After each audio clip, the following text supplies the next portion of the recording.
Hi అండి, welcome to our channel. ఈరోజు వీడియోలో క్యాలీఫ్లవర్ పకోడీ సింపుల్ అండ్ టేస్టీగా ఎలా ప్రిపేర్ చేసుకోవాలో చూపిస్తానండి. ఎప్పుడు చేసే పకోడీయే కాకుండా ఇలా వెరైటీగా ట్రై చేసి చూడండి, అస్సలు వదిలిపెట్టరు. ముందుగా స్టవ్ ఆన్ చేసుకొని అందులోకి వాటర్ పోసుకొని వాటర్ హీట్ అవ్వనివ్వాలండి. అందులోకి కట్ చేసి పెట్టుకున్న క్యాలీఫ్లవర్స్ని వేసేసుకొని ఒక 1 అవర్ పాటు సోక్ చేసుకోవాలి. ఈలోపు మనం దానికి కావాల్సిన పిండిని అయితే ప్రిపేర్ చేసుకుందామండి. ఒక గిన్నెలోకి శనగపిండి తీసుకొని అందులోకి చిన్న చిన్న ముక్కల కింద కట్ చేసి పెట్టుకున్న ఆనియన్స్ అలాగే పచ్చిమిర్చిని కూడా వేసుకోవాలి. 1 స్పూన్ వరకు అల్లం వెల్లుల్లిపాయ పేస్ట్ వేసుకోవాలి. అలాగే 1 స్పూన్ వరకు గరం మసాలా, టేస్ట్కి సరిపడినంత సాల్ట్ అండి, అలాగే కారం,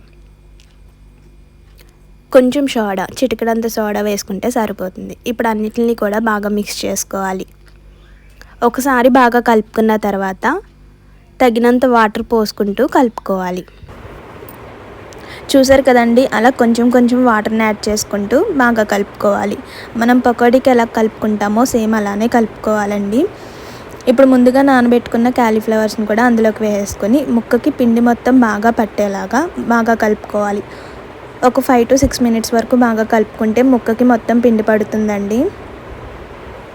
ఎప్పుడైనా సరే క్లైమేట్ కూల్గా ఉన్నప్పుడు ఈసారి ఇలా కొత్తగా ట్రై చేయండి. అస్సలు వదిలిపెట్టరు, అంత టేస్టీగా ఉంటుంది. ఇంకా సరిపడగా ఆయిల్ పోసుకొని ఆయిల్ హీట్ ఎక్కిన తర్వాత మనం కొంచెం కొంచెం పకోడీలా వేసేసుకోవడమే.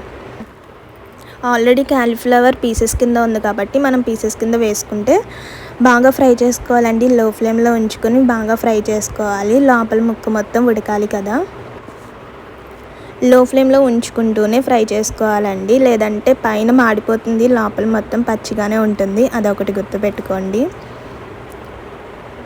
ఆనియన్ పకోడీ కన్నా క్యాలీఫ్లవర్ పకోడీ వేరే లెవెల్ అసలు.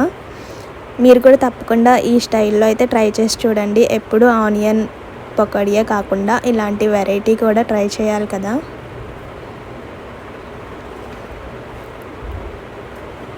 చూసారు కదండి, అలా బ్రౌన్ కలర్ వచ్చేంత వరకు కూడా బాగా ఫ్రై చేసుకోవాలి. అంతేనండి, చాలా సింపుల్గా టేస్టీగా అయితే పకోడీ అయితే రెడీ అయిపోయింది. క్యాలీఫ్లవర్ పకోడీ చాలా అంటే చాలా టేస్టీగా ఉంటుంది. ఒకసారి తింటే మళ్ళీ మళ్ళీ తినాలనిపిస్తుంది. ఈసారి మీరు కూడా తప్పకుండా ట్రై చేయండి. అలాగే మీకు ఎలా వచ్చిందో కూడా కామెంట్ సెక్షన్లో కామెంట్ చేయండి. అలాగే ఈ వీడియో నచ్చితే ఒక లైక్ చేయడం మాత్రం మర్చిపోవద్దు. Please to like, share and comment. ఇలాంటి మరిన్ని సింపుల్ అండ్ టేస్టీ రెసిపీస్ కోసం మన ఛానల్ని సబ్స్క్రైబ్ చేసుకోండి. Please to like, share and comment. Please to subscribe. Thank you for watching. Bye bye.